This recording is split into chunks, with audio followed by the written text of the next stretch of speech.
Assalamualaikum warahmatullahi wabarakatuh. Perkenalkan, nama saya Hairani Maulita Sakirana, NIM 9036 dari D3 Keperawatan Purwokerto. Hari ini saya akan membuat video tentang praktik keluarga dengan pendidikan kesehatan dengan pasien anak usia remaja dengan gastritis. Assalamualaikum, selamat siang Ibu, selamat siang Mbak. Waalaikumsalam, selamat siang juga Mbak. Ya, gimana kabarnya hari ini Bu? Alhamdulillah sehat. Alhamdulillah. Ibu masih ingat dengan saya? Masih yang kemarin kesini kan ya? Iya betul. Oke, saya memperkenalkan diri saya lagi ya. Perkenalkan, nama saya Harani Maulita Sakirana, biasa dipanggil Nana. Saya adalah mahasiswa keperawatan dari D3 Keperawatan Purwokerto. Pada hari ini saya akan melakukan penyuluhan kesehatan atau pendidikan kesehatan mengenai gastritis atau MAH, yang tujuannya supaya ibu dan mbak ini bisa tahu apa sih pengertian dari gastritis, apa tanda dan gejala dari gastritis, begitu ya. Apakah ibu dan mbak bersedia? Ya saya bersedia sih Mbak, coba tanya ke dia. Iya, bersedia. Iya. Nanti waktu yang dibutuhkan kurang lebih 25 menitan untuk kita berdiskusi ya Bu, Mbak. Oke. Oke, kita langsung saja ya. Sebelumnya ibu tahu nggak sih apa itu gastritis? Tadi kan Mbak udah jelasin gastritis itu mah. Iya, emang secara awam itu gastritis adalah MAH. Tapi ibu tahu nggak pengertian MAH itu apa? Penyakit lambung. Penyakit lambung. Ya, betul sekali Ibu. MAH adalah penyakit lambung. Oh iya, sebelum lanjut ke materi berikutnya, saya akan memberikan Ibu dan Mbak leaflet. Silakan dibuka dan dibaca ya. Sambil saya menjelaskan kembali, pengertian gastritis adalah suatu keadaan peradangan atau perdarahan mukosa lambung yang bersifat akut, kronis, atau difus. Ada dua jenis dari gastritis Ibu, Mbak sekalian, yaitu gastritis akut dan gastritis kronis. Gastritis akut merupakan jenis gastritis yang paling berat. Sedangkan gastritis akut adalah suatu keadaan peradangan bagian permukaan mukosa lambung yang berkepanjangan. Jadi lebih parah yang kronis daripada akut. Baik, udah paham sampai sini? Iya paham. Paham. Lanjut, penyebab gastritis itu ada 7 ya Ibu Mbak sekalian. Yang pertama stres. Stres mungkin bisa karena tuntutan pekerjaan atau sekarang kan daring ya, jadi kita mungkin Mbak nggak bisa bertemu dengan teman-teman, terus tugasnya juga banyak, makanya stres. Terus usia juga, pola makan yang tidak baik, merokok, mengkonsumsi alkohol atau minuman berkafein yang berlebihan. Yang keenam, mengkonsumsi obat-obatan dalam dosis yang tinggi. Yang ketujuh, keracunan makanan. Nah, dari sini Mbak memiliki penyebab salah satu gastritis ini enggak? Mungkin contohnya stres ya tadi ya. Kali. Mbak suka mengkonsumsi kafein enggak? Kopi gitu. Suka. Oke. Mulai sekarang dikurangi ya Mbak, karena kan Mbak kemarin habis mengeluarkan keluhan tentang lemah, mual. Aulia ini harus mengurangi kafein ya, dan mengatur pola makan serta mengurangi stres, mungkin dengan hobi yang Mbak Aulia suka. Seperti Mbak Aulia hobinya suka apa? Jalan-jalan. Oh, hobinya jalan-jalan ya. Iya. Mungkin bisa sambil jalan-jalan, refreshing, tapi sesuai protokol ya. Iya. Oke, lanjut ke materi berikutnya, yaitu tanda dan gejala dari gastritis. Yang pertama ada mual dan muntah. Kemarin Mbak Aulia merasakan mual dan muntah nggak? Iya. Iya. Terus kembung, nyeri seperti terbakar di perut bagian atas, nafsu makan menurun, sering sendawa, terus terkadang juga disertai sakit kepala.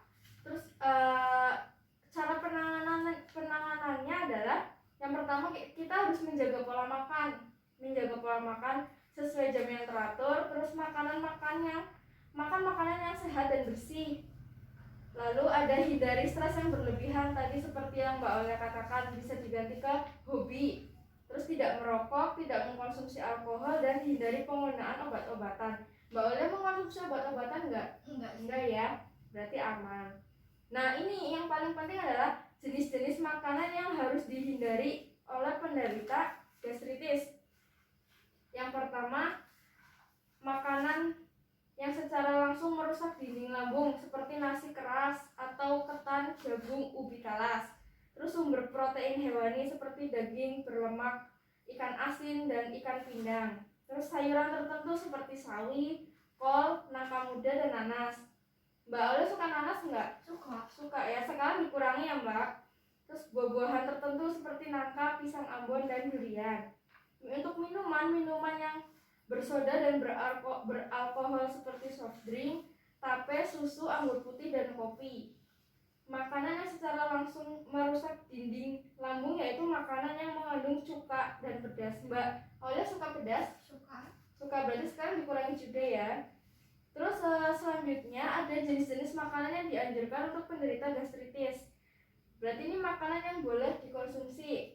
Yang pertama, sumber hidrat arang atau karbonat seperti bubur, kentang rebus, biskuit, dan tepung-tepungan. Selanjutnya ada sayur yang tidak berserat dan tidak menimbulkan gas seperti labu kuning, labu siam, wortel, dan brokoli. Ada juga buah-buahan yang tidak asam dan tidak beralkohol seperti pisang, pepaya, dan tomat. Sampai sejauh ini paham? Paham. Ibu dan Mbak Aulia? Paham. Paham, ya. Ini tadi materi yang saya sampaikan, apakah ada ingin ditanyakan, didiskusikan bersama? Kan aku tuh suka bagi-bagi makan sama temen ya. Iya. Itu kira-kira bisa nular nggak sih dari makananku ke temen yang lain? Oh, kalau itu nggak bisa menular Mbak, karena gastritis ini adalah penyakit lambung. Beda lagi dengan diare. Diare itu mungkin bisa jadi kalau Mbak Aulia makan makanan yang bersama-sama dengan saudara atau teman, mungkin bisa tertular karena makanan yang dimakan bersama-sama itu terkontaminasi kuman. Atau juga apabila Mbak Aulia sedang batuk, itu otomatis akan menular. Tapi kalau gastritis ini tidak menular sama sekali, jadi aman-aman saja. Tapi Mbak Aulia juga harus tetap jaga pola makan, pola tidur supaya tidak stres dan meningkatkan asam lambung. Begitu. Apakah bisa dipahami? Iya bisa. Terus kalau itu bisa sembuh nggak sih? Bisa sembuh selagi Mbak Aulia taat akan aturan-aturan. Jika Mbak Aulia memang sudah terkena gastritis, Mbak Aulia berarti harus on time makan dalam porsi kecil tapi sering, terus juga mengatur pola makan yang teratur dan tidak terlalu stres, itu ya Mbak. Terus juga untuk yang kafein tadi juga harus dikurangi, jangan terlalu banyak mengkonsumsi kafein seperti kopi, soda-soda, dan lain-lain. Oke, sampai sini ada yang ingin didiskusikan dan ditanyakan lagi? Dari aku cukup sih.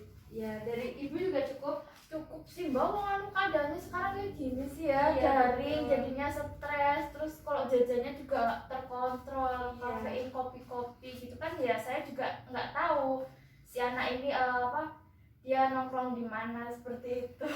Ibu mungkin bisa lebih memperhatikan anaknya lagi ya Bu. Ini kan daring juga, anak-anak ya usia-usia segini pasti masih senang-senangnya bebas ya Ibu. Cuma kan harus lebih diperhatikan dan dikontrol lagi. Apalagi dari segi pola makan supaya tidak supaya tidak berantakan sehingga menyebabkan gastritisnya tambah parah. Oke, untuk ini berarti sejauh ini Ibu dan Mbak Aulia sudah paham? Paham.